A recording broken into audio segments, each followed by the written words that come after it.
Alhamdulillahirrabbilalamin. Assalamualaikum warahmatullahi wabarakatuh. Okey, itu adalah proses saya membuang susu kan.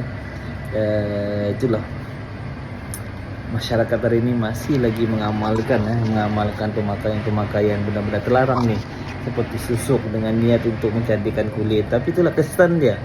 Tapi alhamdulillah, ingat, susuk ni memudaratkan. Ada beberapa orang saya jumpa yang tidak boleh meninggal sehinggalah susuknya dicabut. Tapi yang macam proses tadi adalah proses mencabut susuk yang dimasukkan di muka pesakit. Alhamdulillah, Allah mudahkan, dan proses mengeluarkannya pun alhamdulillah Allah mudahkan. Ingat, yang memakai susuk tuh berhentilah.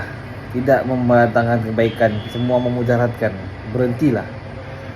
Ingat, Allah tidak akan memandang mereka yang memakai susuk ni. Okey, sebab ada kes yang saya jumpa bila pergi Makkah.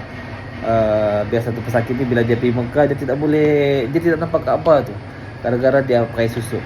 Alhamdulillah, lepas dibuang, alhamdulillah 3 kali sudah dia pergi umrah. Alhamdulillah. Semoga ini jadi pengajaran untuk kita, jangan sesekali menggunakan susuk, tidak mendatangkan faedah tu. Assalamualaikum.